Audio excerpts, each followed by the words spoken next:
साकुब साहब क्या हाल ने? ठीक है, खैर आए हो? खैर से देखिए, बांध भी हो जल नहीं, नज़र मारी रखी से, ठीक है। हाँ नहीं, वैसे वीडियो बांध हो जल।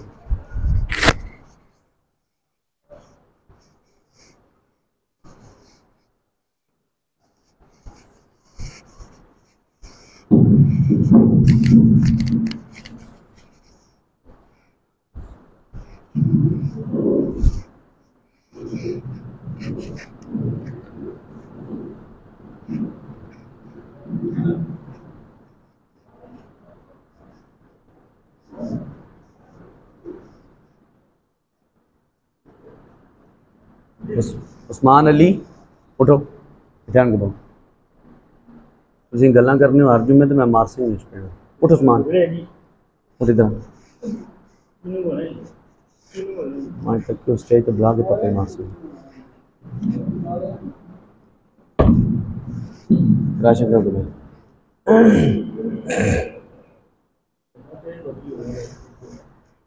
अल्हम्दुलिल्लाह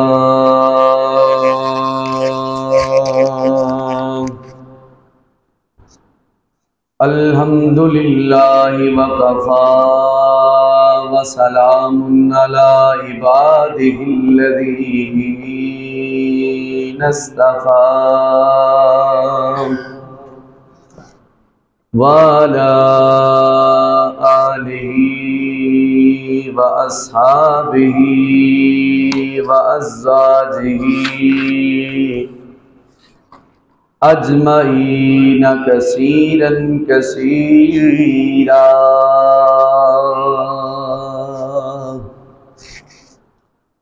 अम्मा बअदु अऊज़ु बिल्लाहि मिनश शैतानिर रजीम।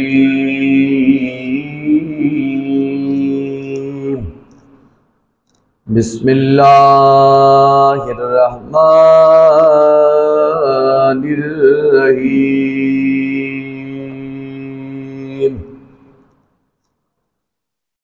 वमा अर्सलनाका इल्ला रहमतल लिल आलमीन।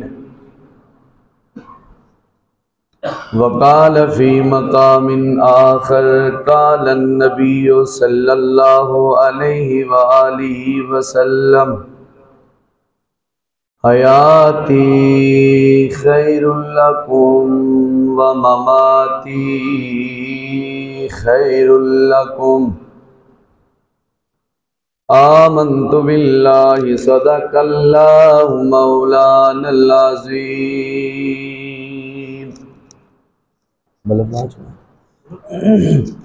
व बल्लगना रसूलुहुन नबियुल करीमुल अमीन व नहनु अला ज़ालिका लमिनश शाहिदीन वश्शाकिरीन वल्हम्दुलिल्लाहि रब्बिल आलमीन।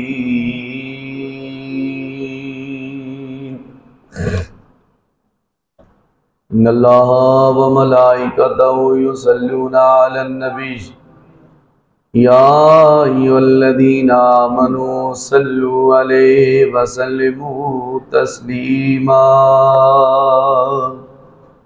पढ़िए अल्लाहुम्मा सल्लि अला सय्यिदिना व मौलाना मुहम्मदिन व अला आलि सय्यिदिना व मौलाना मुहम्मदिन व बारिक व सल्लिम व सल्लि अलैहि। अस्सलातु वस्सलामु अलैका या सय्यदी या रसूलल्लाह व अला आलिका अस्हाबिका या हबीबल्लाह।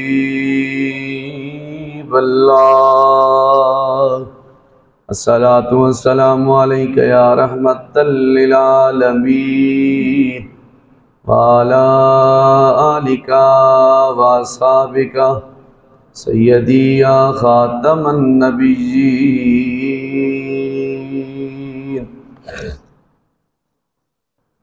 बलगल उला बिकमालिही कशफद्दुजा बिजमालिही खसुनत जमीओ खिसालिही सल्लु अलैहि व आलिही। दिल अकीदत के सजदों को बेताब है, दिल अकीदत के सजदों को बेताब है। या नबी आपका नक्श पा चाहिए, दिल अकीदत के सजदों को बेताब है। या नबी आपका नक्श पा चाहिए, मेरी आँखों को हसरत है दीदार की। या नबी आपका जलवाहे हक नुमा चाहिए।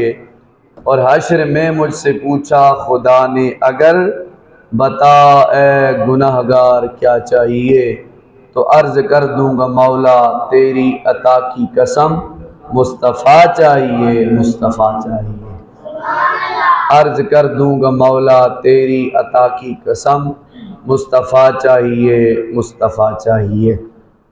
और हश्र में उनकी शफाअत के हवाले होंगे, हम गुनाहगारों को सरकार संभाले होंगे। जन्नती वो हैं जिन्हें है उनकी शफाअत पर यकीन, वो जो मुनकर हैं जहन्नम के हवाले होंगे। बाद हम्द व सलात लायके सद इज़्ज़त व एहतराम व तकरीम मेरे निहायती वाजिबुल एहतराम इज़्ज़तों के लायक फ़ाख़िर दो आलम नूर मुजस्सम शफ़ी मुअज़्ज़म सल्लल्लाहु अलैहि वसल्लम के ग़ुलामों, दीवानों और शम्अ रिसालत के परवानों, ज़ी-क़ादर समाईन व हाज़रीन व नाज़रीन, अल्लाह तबारक व तआला जल्ल जलालुहु का एहसान अज़ीम और शुक्र अज़ीम है। अल्लाह ताला ने हमें एक मरतबा फिर ज़िंदगी में जुम्मतुल मुबारक पढ़ना पढ़ाना सुनना सुना नसीब फरमाया। अल्लाह करीम हम सब का आना मिल बैठना अपनी बारगाह में कबूल मंजूर फरमाए। हमारे कबीरे सगीरे गुनाह अल्लाह करीम मुआफ़ फरमाए। जश्न ईद मिलादुन नबी सल्लल्लाहु अलैहि वसल्लम का बाबरकत बावकार खूबसूरत महीना अपनी मंजिल की तरफ रवां दवां है।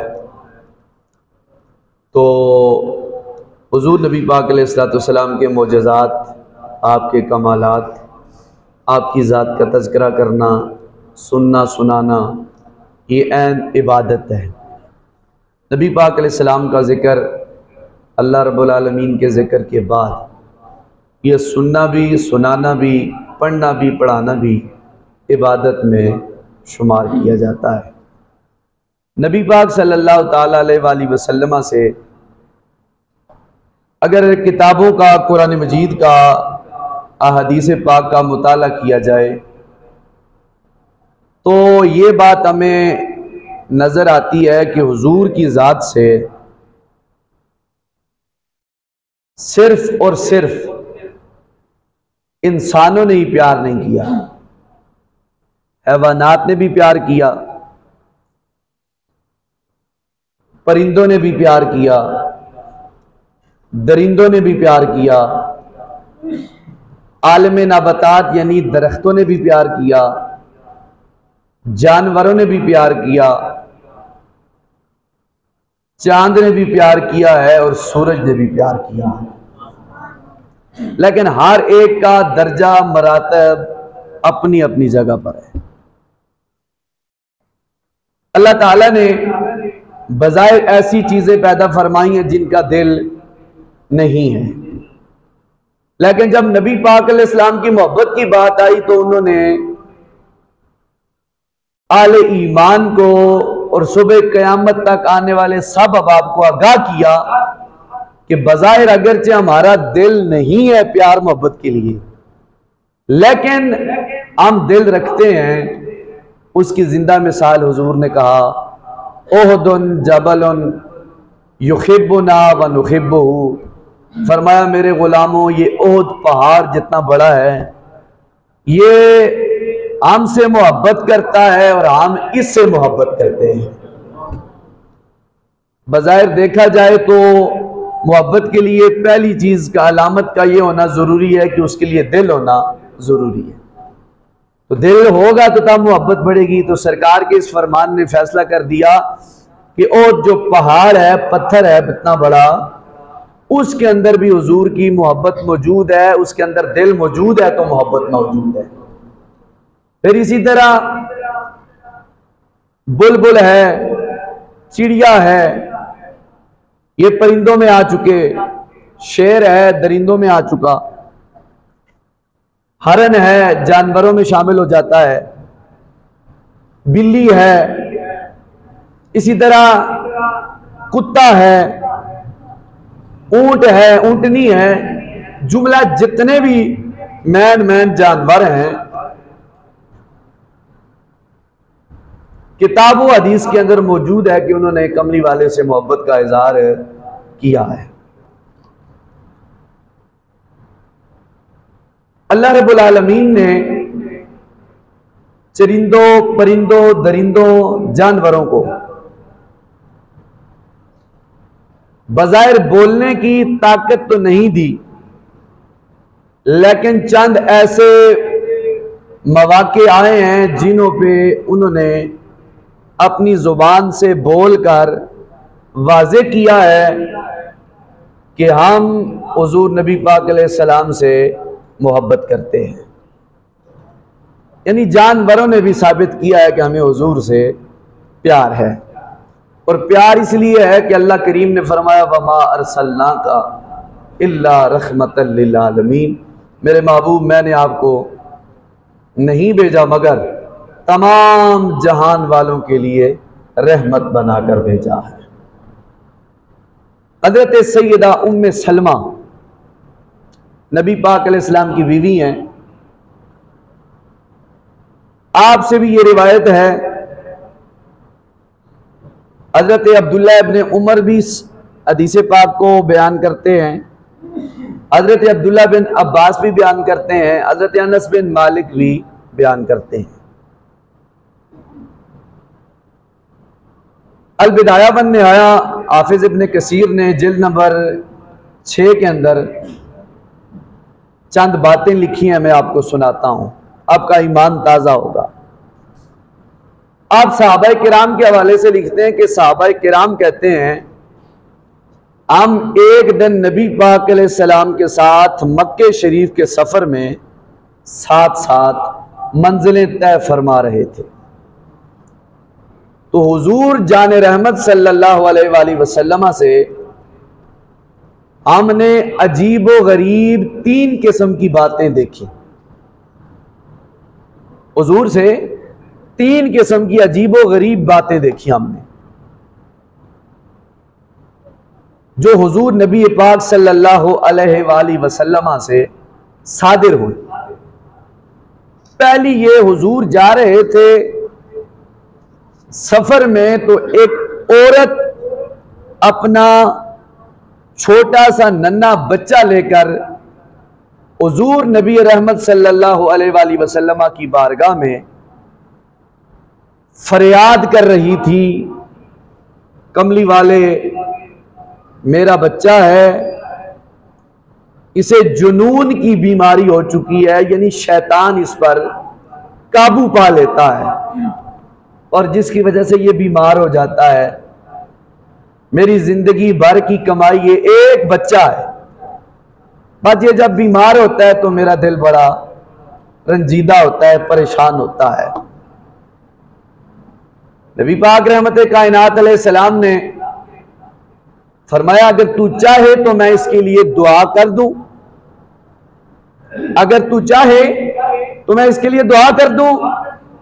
अर्ज करने लगी सोनिया मैं तो इस इंतजार में हूं, तड़प में हूं, आरज़ू इल्तिजा में हूं कि आप करम फरमाएं, अल्लाह करीम मेरे बच्चे को सेहतयाबी अता फरमा दे। अब कायनात बनाने वाले रब्बुल आलमीन के पाक पैगंबर ताजदार मदीना अलैहिस्सलाम ने अपने हाथ उठाए, यदुल्ला वाले प्यारे हाथ महबूब अलैहिस्सलाम ने उठाए और दुआ फरमाई। सहाबा कहते हैं हुजूर ने दुआ फरमाई और नबी पाक अलैहिस्सलाम चले गए और हम भी हुजूर के साथ चले गए। जब हमने अपना सफर तय किया, कुछ लम्हों के बाद जब वापस आए तो एक कुएं पर वही औरत वही बच्चा लिए हुए खड़ी है। तो सरकारे दो जहां अलैहिस्सलाम ने उससे कहा, बताओ बच्चे का क्या हाल है। उसने मुस्कुराकर जवाब दिया, कमली वाले, मैं कुर्बान, आपकी दुआ का इतना असर हुआ कि उस दिन से लेकर आज तक ना शैतान बच्चे के करीब आया है और ना ही बीमारी आई। तो सहाबा किराम फरमाते हैं नबी पाक अलैहिस्सलाम रहमतल लिल आलमीन है। आपकी रहमतल लिल आलमीनी की वजह से, शफकतों की वजह से अल्लाह करीम ने उस जुनून वाले बच्चे को हमेशा हमेशा के लिए सेहतयाबी से मालामाल फरमा दिया है। और फरमाया दूसरा वाकया में एक देखने में मिला, वो ये कि आका कौनैन अलैहिस्सलाम को कज़ाए हाजत की जरूरत पेश आई, पेशाब मुबारक करने की जरूरत पेश आई। तो नबी पाक अलैहिस्सलाम ने खजूर के 2 दरख्तों पे हाथ रखा।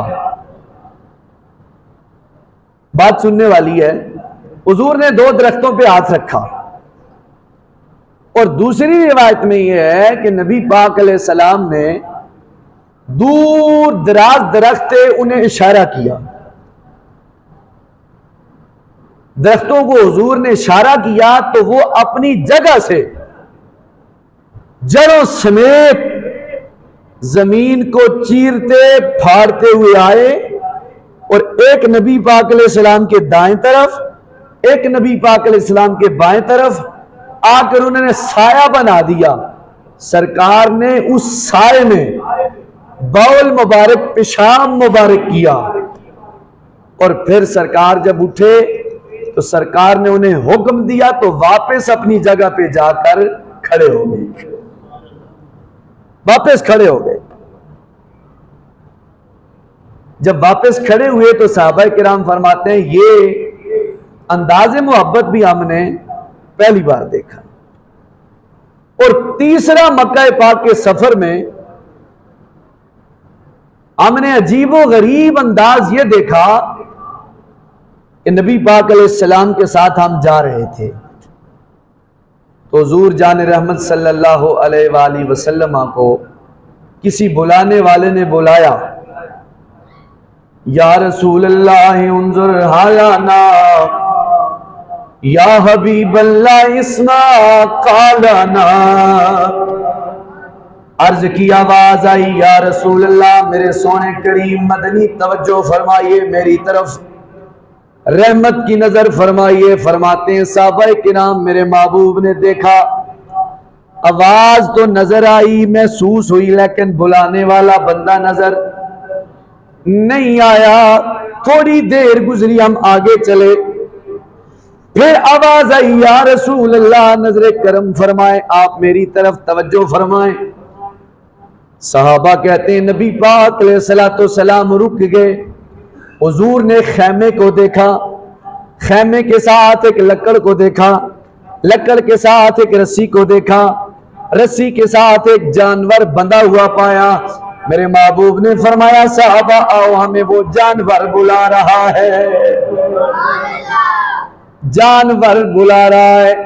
फरमाया करीब जाकर देखा तो वो हरनी थी, हरनी बंधी हुई मौजूद थी। तेरे मेरे करीमा का रहमत कायनात सल्लल्लाहु अलैहि वसल्लम करीब गए। मेरे आका ने फरमाया क्या कहना चाहती है, क्यों बुलाया? अर्ज करने लगी, सोनिया या रसूल अल्लाह, मुझे इस शिकारी ने शिकार करके पकड़ के लेके आया है। उस सामने वाले पहाड़ के अंदर मेरे 2 बच्चे हैं, इंतहाई कम सनी के आलम में हैं, मैं उन्हें दूध पिलाना चाहती हूँ। अब मैं इसके जनाबे वाला शिकंजे में फंस चुकी हूँ, ये मुझे आजाद नहीं करता, जाने नहीं देता। या रसूल अल्लाह आप करम फरमाए, मुझे आजाद कर दें। और मेरा आपसे वादा है आप मुझे आजाद करवा दें, मैं दूध पिलाकर अपने बच्चों को वापस आपकी बारगाह में इसी मुकाम पर जल्द अज जल्द आती हूँ। करीम नबी ताजदार मदीना रहमत कायनात अलैहि सलाम ने उसे कहा अगर तू ना आई तो फिर तुझे क्या सजा मिलेगी। कहने लगी या रसूल अल्लाह अगर मैं ना आई तो मुझे इशार जितनी तकलीफ सजा दी जाए। दूसरी रिवायत में है मुझे 10 गुना ज्यादा सजा दी जाए। तीसरी रिवायत में उस हरनी ने कहा या रसूल अल्लाह मेरा रब्बुल आलमीन मुझे ज्यादा से ज्यादा सजा अता फरमाए, आप मुझे आजाद कर दें। मेरे प्यारे करीम आका के गुलामो नबी पाक ने अपने यदुल्ला वाले प्यारे हाथों से उस हरनी की रस्सी को खोला, वादे के मुताबिक आजाद कर दिया। अब हरनी खुशी खुशी से छलांगे लगाती हुई उस पहाड़ के करीब पहुंची जहां पर उसके दोनों बच्चे मौजूद थे। उन्हें जनाबे वाला रज बस के दूध पिलाया, वापस खुशी खुशी भागती भागती तेरे मेरे पाक पैगंबर रहमते कायनात सल्लल्लाहु अलैहि वसल्लम की बारगाह में आई। सरकारे दो जहां सल्लल्लाहु अलैहि वसल्लम ने ये मंजर देखा, वादा करके गई थी निभा के आ रही है। वापस आई जब तो सरकार ने उसी रस्सी से उसे बांध दिया। इतने में खेमे के साथ जो उसका शिकारी सो रहा था धूप पर वो जाग पड़ा, सरकार को देखा, खुशी से नढाल हो गया। सरकार मेरे खेमे के पास आपका आना कैसे हुआ? मेरे सरकार ने फरमाया दरअसल मुझे हरनी ने बुलाया है, इसने अपनी मजबूरी जाहिर की है, मैंने इसे आजाद किया, ये दूध पिला कर वादे के मुताबिक वापस आ गई। अर्ज करने लगा वो शिकारी या रसूल अल्लाह सल्लल्लाहु अलैहि वसल्लम मेरे लायक खिदमत क्या है? मेरे सरकार ने फरमाया इसको मेरे ऊपर बेच दो, मैं इसे खरीद कर आजाद करूंगा, ये अपने बच्चों को दूध पिलाएगी, खुशी खुशी के साथ जिंदगी गुजारेगी। उस जनाबे वाला अराबी ने शिकारी ने जब ये बात सुनी तो फरमाया सरकार मैं आपसे पैसे नहीं लेता, वैसे ही आपको तोहफे में देता हूं, अता करता हूं। मेरे सरकार ने कबूल फरमाया। कबूल करने के बाद रस्सी उसके गले से निकाली और मोहब्बत के साथ उसे छोड़ दिया। हजरत साहबा किराम फरमाते हैं हरनी खुशी खुशी से मोहब्बत की बोली बोलती हुई जाती जाती ये कह रही कि या मुस्तफा खैर वरा तेरे जया कोई नहीं, या मुस्तफा खैर वरा तेरे जया कोई नहीं, किन्नो कमा तेरे जया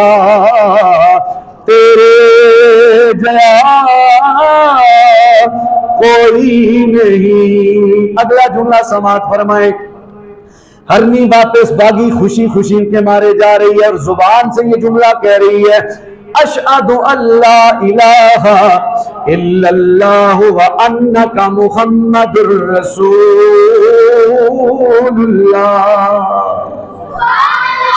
मैं गवाही देती हूँ कि आप अल्लाह के रसूल हैं, सच्चे रसूल हैं।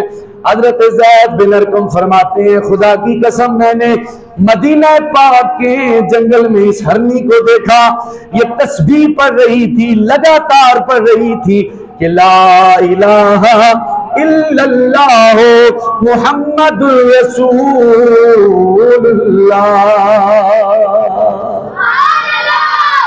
फरमाया हुजूर ने इस पर करम किया, नबी पाक ने आजाद किया तो ये कलमा पढ़ती हुई जा रही थी और गवाही देती हुई जा रही थी कि तेरे जया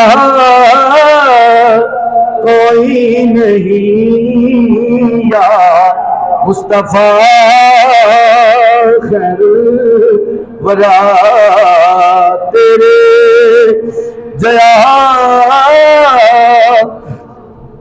मोहब्बत के साथ बोलो ये जान एक नकदन रब्बुल आलमीन के सुपुर्द करनी है।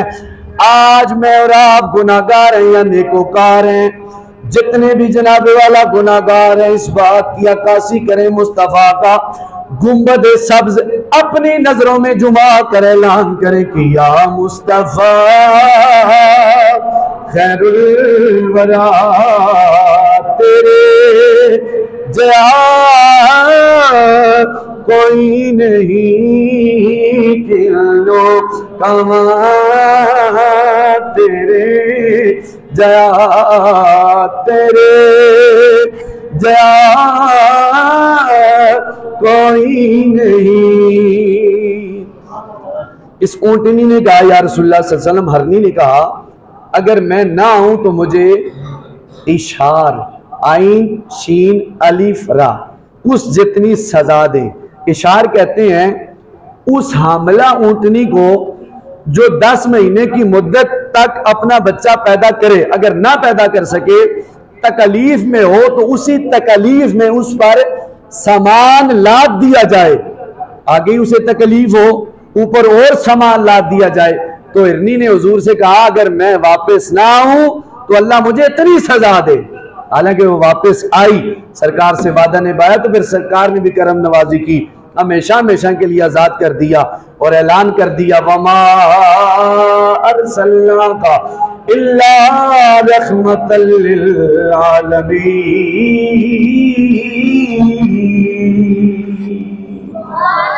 फरमाया अल्लाह ने मुझे रहमतल लिल आलमीन बनाकर भेजा है। नबी पाक अलैहिस्सलाम का दरबार गोरबार लगा है। कबीला अंसार के कुछ हजरात नबी पाक अलैहिस्सलाम की बारगाह में हाजिर हुए, अर्ज करने लगे या रसूल अल्लाह सल्लल्लाहु अलैहि वसल्लम, हमारी जिंदगी गुजारने का एक ही सहारा था वो ऊंट, उस पे हम खाना भी लाद के साजो सामान लाद के आते थे, पानी भी लाते थे। अब वक्त आ चुका है कि वो अपने करीब आने नहीं देता, पागल हो गया है, मारता है कोई भी करीब जाए, मुंह खोल के आता है जख्मी करने के लिए। या रसूल अल्लाह सल्लल्लाहु अलैहि वसल्लम तशरीफ फरमाए, जरा मोहब्बत के साथ तशरीफ लाएं आप, क्योंकि साहबा का भी ये ईमान था कि जिनका भी बड़ी दुनिया में कोई नहीं वाली, उनको भी मेरे आका सीने से लगाते हैं। सरकार दो जहां सल्लल्लाहु अलैहि वसल्लम की बारगाह में अंसारी हाजिर हुआ, या रसूल अल्लाह ऊंट है मेरा, उस पे जनाबे वाला मेरी गुजर बसर हुआ करती थी, आज वो परेशान कर गया, मेरे महबूब आप तशरीफ लाए। मेरे महबूब ने साहबा किराम से फरमाया मेरे साहबा जी या रसूल अल्लाह, फरमाया उठो फला बाग में चलते हैं, मेरे तेरे करीमा कार रहमत कायनात सल्लल्लाहु अलैहि वसल्लम बाग के अंदर तशरीफ ले जाने लगे। जब पहला कदम बाग के अंदर तशरीफ ले जाने के लिए रखा तो अंसारी साहबा ने, जमी साहबा ने कहा सोने ऊंट फला सामने जगह मौजूद है, वो हमें ये डर है और यकीन ना हो जाए कि जनाब वाला आपको कोई जख्मी कर दे, आपको नुकसान पहुंचा दे। मेरे सरकार मुस्कुराए, मुस्कुरा कर फरमाया मेरे गुलाम ये ऊंट मुझे जानता है कि मैं अल्लाह का रसूल हूँ। इमामुल अंबिया ताजदार मदीना रहमत कायनात सल्लल्लाहु अलैहि वसल्लम ने जब अपना प्यारा जनाब वाला कदम मुबारक उस बाग के अंदर रखा तो फौरन भागता भागता ऊंट नबी मुकर्रम सल्लल्लाहु अलैहि वसल्लम की बारगाह में आया, अपना सर झुकाया, सरकार दो जहां सल्लल्लाहु अलैहि वसल्लम को सजदा किया। सजदा करने के बाद मेरे आका करीम ने रस्सी उसके नुकेल जनाबे वाला डाली, डाल कर जनाबे वाला गुलाम से कहा गुलाम अब इसे ले जा। जब ये मंजर साहबा किराम ने देखा, अर्ज किया या रसूल अल्लाह ये जानवर है, इसे कोई शऊर नहीं है, ये आपको सजदा करता है, आप हमें हुक्म दे कि हम आपको सजदा करें। मेरे मुस्तफा ने फरमाया कायनात में सजदा सिर्फ अल्लाह की जात को है, अगर सजदा करना लायक होता तो मैं बीवी को हुक्म देता वो अपने शोहर को सजदा करती। फरमाया सजदा अल्लाह की जात को है। मेरे महबूब करीम सल्लल्लाहु अलैहि वसल्लम के साहबा फरमाते हैं जब ऊंट की नुकेल सरकार दो जहां सल्लल्लाहु अलैहि वसल्लम ने डाल दी और गुलाम अपने उस अंसारी साहबा के हवाले की और ऊंट फरमाया ऐसे हो गया जैसे पहले था और बता दिया मेरे सरकार ने कि इसलिए ऊंट भी जानता है कि मैं रहमतल लिल आलमीन हूं। सरकार की मोहब्बत शफकत देकर जो मस्त हो चुका था, पागल हो चुका था ऊंट, वो अपना रवैया तब्दील करके सरकार की बारगाह में सर भी झुकाया, न्याजमंदी भी की, हुजूर आप आए हैं तो कोई बात नहीं है। हजरत अनस बिन मालिक फरमाते हैं हम सरकार के साथ जा रहे थे, इसी तरह एक और ऊंट था, वो चल रहा था, उस पर पानी लदा हुआ था। पानी लदा हुआ था तो मुस्तफा करीम को जब उसने देखा तो उसने अपनी गर्दन जमीन पर रख दी, उसने अपनी गर्दन जमीन पर रखी। सरकार समझ गए कि ये मुझे बुला रहा है। साहबा किराम फरमाते हैं हम करीब गए, मेरे महबूब सल्लल्लाहु अलैहि वसल्लम ने यदुल्लाह वाले प्यारे हाथों से उस ऊंट को दिलासा दिया और फिर उसके मालिक को बुलाया। मेरे महबूब कायनात सल्लल्लाहु अलैहि वसल्लम ने उसके मालिक से कहा ये रो कर तेरी मुझे जनाब वाला शिकायत कर रहा है। कमली वाले क्या फरमाया, ये चाहता है कि मुझसे इसकी औलाद भी पैदा हुई है, ऊँटनी के जरिए औलाद भी पैदा हुई है, लेकिन मैं अब बूढ़ा हो चुका हूं, अब मेरा मालिक मुझे ज़बह करने के चक्कर में ये रो रहा है, ऐसा मत कर, इससे प्यार से जिंदगी गुजार। साहबा किराम फरमाते हैं नबी पाक अलैहिस्सलाम ने उस ऊंट के मालिक को समझाया ऐसा ना करो, इससे प्यार करो, तुम जमीन वालों पर प्यार करो, आसमान वाला तुम्हारे ऊपर प्यार फरमाएगा। तो जानवर भी नबी पाक अलैहिस्सलाम से मोहब्बत भी रखते हैं और प्यार भी करते हैं। इसी तरह एक और रिवायत में आपके सामने रखता हूं, वक्त मुख्तसर है। नबी पाक सल्लल्लाहु अलैहि वसल्लम की जात को जानवर, चरिंदे, परिंदे सारे जानते हैं। एक चरवाहा बकरियां चराने वाला बकरियां चरवा रहा था, शायसता के अंदर हदीसे भाग है। तो अचानक बकरियां चराते चराते एक भेड़िया आया, उसने एक बकरी उठाई, लेकर उसे अपने इस्तेमाल के लिए बैठ गया। लेकिन जो मालिक था चरवाहा यहूदी था, अबुल हैहान उसका नाम है। उसने जब ये मंजर देखा कि मेरे रेवड़ से एक बकरी भेड़िए ने उठाई, वो उसका पीछे भागा और भेड़िए से बकरी वापस ले ली। जब भेड़िए ने ये मंजर देखा कि मेरा शिकार उसने वापस ले लिया तो जुबान से बोल पड़ा, हदीसे पाक है, बोल पड़ा। उसने कहा कितना बदबख्त आदमी है तू, अल्लाह ने मुझे रिज्क दिया और तूने मेरा रिज्क छीन लिया है। तो चरवाहे यहूदी अबुल हैहान ने जब ये बात सुनी तो कहा तज्जुब है, कमाल हो गया, भेड़िए भी कभी कलाम करते हैं, ताज्जुब हो गया है, भेड़िए भी कभी कलाम करते हैं। उसने कहा सुन, इससे भी ताज्जुब की बात मैं तुझे बताता हूं। कहा क्या? फरमाया मदीने में जो एक नबी आया है उस पर वही आती है, वो आने जाने वाली कुल खबरें अवाम को सुना रहा है, लोग कलमा पढ़ के मुसलमान हो रहे हैं। अगर इससे भी ताज्जुब की बात देखना चाहते हैं तो देर न कर, चला जा मदीने में, मदीने के सरकार वाली बैठे आराम फरमा रहे थे। अब यहूदी चरवाहा उससे रह ना गया, छड़ी ली, अपनी बकरियों को लेता लेता मदीना पाक की सरजमीन पे पहुंचा। मदीना मस्जिद नबवी शरीफ के बाहर एक कोने में अपनी बकरियों के रेवड़ को इकट्ठा किया और खुद सरकार दो जहां अलैहिस्सलाम की बारगाह में हाजिर हुआ तो सहाबा किराम बैठे थे। अब भेड़िए की जुबानी ये बात सुनकर यहूदी अबुल हैहान आया है। जब सरकार की बारगाह में आके बैठा तो सरकार वजाहत फरमा रहे थे अपने गुलामों को, तो इसकी दिल की दुनिया तो पहले बदल चुकी थी जब भेड़िए ने कलाम किया, लेकिन जब सरकार की बातें सुनिया तो फौरन तेरे मेरे पाक पैगंबर की बारगाह में कदमों में गिरकर कुर्बान हो गया। कहने लगा या रसूल अल्लाह सल्लल्लाहु अलैहि वसल्लम, दुखी रातां गुजारिया ने, गुनाहगारी के अंदर, बदकारी के अंदर दिन रात गुजर रहा है, नाफरमानी के अंदर दिन गुजर रहा है, रात गुजर रही है। ऐसा करो आप मुझे महबूब कलमा पढ़ाओ, अपने गुलामों में नाम लिखवाना चाहता हूं। मेरे महबूब ने पढ़ाया, पर अशहदु अल्ला इलाहा इल्लल्लाह व अशहदु अन्ना मुहम्मदर रसूलुल्लाह।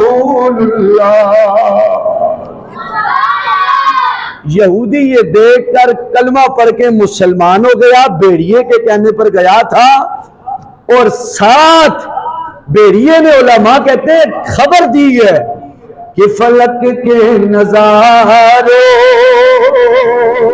ज़मीं की बहारो, सभी खुशियां मनाओ।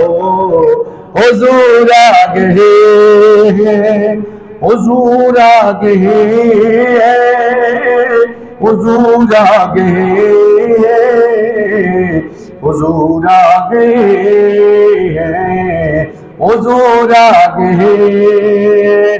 मेरे करीम आका ने जनाबे वाला जानवरों के बेहुकूक वज़ात के तौर पर बयान किए, सहाबा किराम को अमली तौर पर जानवरों से प्यार करके बताया, और जानवरों ने भी इमामुल अंबिया ताजदार मदीना सल्लल्लाहु अलैहि वसल्लम से प्यार करके बता दिया कि मेरे नबी पाक अलैहिस्सलाम की मोहब्बत सिर्फ इंसानों मुसलमानों के अंदर ही नहीं है, मुस्तफ़ा करीम से पत्थर भी प्यार करते हैं, जानवर भी प्यार करते हैं, और हत्ता के जानवर जब उन्हें कोई मुश्किल पड़ती तो फौरन ताजदार मदीना अलैहिस्सलाम की बारगाह में या हाजिर हो जाया करते थे या सरकार को अपनी बारगाह में बुला लिया करते थे। तो नबी करीम अलैहिस्सलाम की किसकी जात का तज़किरा किया जाए, मिलादुन नबी सल्लल्लाहु ताला अलैहि वसल्लम पे लोग बड़ी उंगलियां उठाते हैं, उनका हक है उठाना। हर बंदे का एक अपना ईमान है। कहते हैं जी जश्न नहीं मनाना चाहिए, तो मैंने कहा तो फिर आप गम मनाओ। एक काम तो करो ना, अगर खुशी नहीं मनाते तो फिर गम मनाओ। हम खुशी का जुलूस निकालते हैं तो हम गम का जुलूस निकालो। फिर उधर से कहते हैं गम मनाना जायज नहीं है, तो फिर खुशी भी ना करिए, गम भी ना करिए, तो करिए क्या करिए। बहरहाल हर एक बंदे के अपने नसीब की बात है। हुजूर के मिलाद में क्या होता है, हुजूर की तारीफ होती है, हुजूर की बात होती है। और उलमा लिखते हैं जो बंदा नबी पाक अलैहिस्सलाम के मिलाद पे अपने घर में या किसी जगह पे भी खर्चा करता है, अल्लाह ताला किसी का एहसान नहीं रखता, उसे 4 गुना ज्यादा अता फरमाता है। जो लोग मिलाद करते हैं घरों में सालाना तौर पर, मस्जिद में करते हैं या जहां भी करते हैं, उन्होंने आजमाया हुआ होगा कि अगर 20,000 30,000 लगाते हैं तो अल्लाह साल के अंदर अंदर उससे ज्यादा उन्हें अता फरमा देता है। ये तो महबूब अलैहिस्सलाम की मोहब्बत में महफिल होती है ना, फिर आते हैं बुजुर्ग दोस्त, पढ़ते हैं, पढ़ाते हैं, सुनते हैं, सुनाते हैं। तो इसलिए ये अपने अपने नसीब की बात है, अपने अपने मुकद्दर की बात है कि जिसे चाह दर पे बुला लिया, जिसे चाह अपना बना लिया। ये बड़े करम के हैं फैसले, ये बड़े नसीब की बात है। शेख मादी अल्फासी फरमाते हैं कि नबी पाक अलैहिस्सलाम की मोहब्बत एक कस्तूरी है। जिस तरह कस्तूरी को निकालो और उसे रगड़ते जाओ ना तो उसकी खुशबू फैलती जाती है। फरमाया नबी पाक अलैहिस्सलाम की मोहब्बत की बात करते रहो ना, करते करते रहो, ईमान वाला खुश होता रहता है मेरे नबी की बात हो रही है। तो फरमाया बेईमान परेशान होता है कि जिक्र क्यों होता है, तो ईमान वाले सब व शाम शब व रोज हुजूर की मोहब्बत की बात करते थे, करते हैं और करते रहेंगे, और दुनिया वालों को ये पैगाम सुनाते रहेंगे कि या मुस्तफा खैरुल वरा, तेरे जया कोई नहीं, किन्नो कमा तेरे जया, तेरे जया कोई नहीं। इसलिए मेरे हुजूर के गुलामों, मिलाद की महफिल जिस तरह आपकी तौफीक है, सजाओ, अपने घर में सजाओ, अपने मोहल्ले में सजाओ, अपनी मस्जिद में सजाओ। इसलिए सियासी जलसे के दौर पर बड़ा खर्चा महराब करके अपने घर के लिए जनाबे वाला सियासी लीडर को बुलाकर बड़ा खर्चा लाखों करते हैं, बड़ी वीडियो बनती है, सारे निजाम होते हैं, लेकिन ये दुनिया क्या है, दुनिया में ही रह जाएगा। मेरे महबूब से प्यार करो, कब्र में भी काम आएगा, दुनिया में भी काम आएगा, हशर के मैदान में भी काम आएगा, पुल सिरात पे भी काम आएगा, और रोज़े कौसर पे भी काम आएगा। इसलिए हुजूर की जात पे मैं उस दिन सोच रहा था, आजी दरीब साहब तो चाहूंगा, सोच ये रहा था आखिर क्या बात है। हम जो आले सुन्नत वाले हैं, अटैक नहीं है, जुमले आप अपने जहन में इसको जगह दें। सारे पढ़े लिखे आप बैठे हैं, आले सुन्नत जो हैं, हर वक्त हमारी कोशिश ये होती है कि नबी की तारीफ की जाए, नबी पाक की तारीफ की जाए, और कुछ दूसरे बदबख्तों की ये आदत है कि नुक्स निकाला जाए। ये तो बात है ना, हमारा रवैया क्या है, हुजूर की तारीफ की जाए, हुजूर की तारीफ सुनी जाए, और बाद बदबख्तों का क्या काम है कि इसे रोका जाए, इसे नुक्स ऐब निकाले जाएं। और अल्लाह ने खुद भी, अल्लाह बेऐब है, जो नबी अता फरमाया है वो भी बेऐब अता फरमाया है, और जो कुरान अता फरमाया है वो भी लारैब अता फरमाया है। इसलिए गिरामी कद मुझे वक्त इजाजत मजीद नहीं देता, मैं आगे गुफ्तगू करूँ इंशाअल्लाह ताला। यही मिलादुन नबी सल्लल्लाहु अलैहि वसल्लम का एक पैगाम है। और जानवरों के हवाले से आखिरी बात करके मैं इजाजत चाहूंगा। महबूब अलैहिस्सलाम ने जिस तरह जानवरों के हुकूक बयान किए, इस तरह ये भी हुक्म दिया है, तुम्हारा जानवर किसी की खेती से कोई सब्जा ना खाए। अगर खाएगा उसका आप दूध पियोगे तो वो हलाल के जुमरे में नहीं आएगा, वो हराम के जुमरे में आएगा। आपका जानवर मस्जिद का चारा खाए तो उसके लिए जायज नहीं। फतावा रिज़विया शरीफ जिल्द नंबर 6 के अंदर ये लिखा है, ये लिखा है कब्रिस्तान का जानवर अगर घास खाए तो उसका दूध पीना या उसे नफा हासिल करना उस घास से यह हराम है। तो इसलिए आपसे गुजारिश है, हाँ जी, हाथ बांध के, मेरा काम है आज तक बात वाज़े कुरान और सुन्नत के मुताबिक पहुंचा देना। नबी पाक ने जानवरों के हुकूक जहां पे बयान किए, वहां पर जानवर का कोई कसूर नहीं है, किसी की खेती बाड़ी में चला जाए, मालिक का कसूर है। तो मालिकों से दस्त बस्ता गुजारिश है, कब्रिस्तानों का, मस्जिदों का या किसी की खेती बाड़ी फसल का ख्याल रखा जाए। जी हाँ, वही बात है, वो तो जाए तो जानवर ही, लेकिन ये सारा जिम्मा उस मालिक के जिम्मे है जिसने उसे रखा हुआ है। इसलिए कहने का मकसद ये है, खोतियां हो, बंदर हो या कोई चीज भी हो, उसे संभाल के रखना, उनका ख्याल रखना, ये मालिक की जिम्मेदारी है। और बात आ चुकी है, उस दिन भी मोहतरम मुकाम जनाब राजा मोहम्मद नान सईद साहब बात कर रहे थे, हाजी जलील साहब भी मौजूद थे कि कब्रिस्तान के जो हालात वाक़यात हैं इनकी सफाई का एहतमाम किया जाए। वो तो कह रहे थे मैं अपनी तरफ से उजरत देने के लिए भी तैयार हूं, कोई बंदा उठ के, ये अल्लाह के जो बंदे हैं कब्रों में फोत हुए, ये इनकी सफाई का कोई खास ख्याल रख ले। इसलिए आपका गांव आपकी इज्जत है, कहीं पे आपकी कब्र है उसे साफ करे। अगर हर बंदा अपने मामे चाचे ताए हर रिश्तेदार की कब्र साफ करना शुरू कर दे तो हर बंदा कब्रिस्तान साफ पाएगा। और जब आप अपने कब्रिस्तान का हालात देखें, उसमें कितना बड़ा घास है, कितनी बड़ी गंद है, और जब हम उस वक्त जाते हैं, फिर जब मुहर्रम का महीना आता है तो हम कहते हैं चूना मार के नो कब्रा, ये करो वो करो, ये काम गलत है। इसलिए नबी पाक अलैहिस्सलाम ने फरमाया मुर्दा की हड्डी तोड़ना भी ऐसे है जैसे जिंदा की आपने तोड़ी है। कब्र पे पांव रखना भी ऐसा है कि नबी पाक अलैहिस्सलाम की हदीस पाक है, फरमाया एक शख्स कब्र के साथ टेक लगाता है, कब्र पर बैठता है, फरमाया उसे पता है क्या चाहिए, कब्र पर बैठने से बेहतर क्या है, वो एक अंगारे पे बैठे, अंगारा उसके कपड़े काट दे, जला दे, उसके बाद उसकी शरीर जिस जगह पे बैठा है वो गोश्त जला दे, उसके बाद यहां तक कि आग उसकी हड्डी तक पहुंच जाए, ये बेहतर है उसके लिए।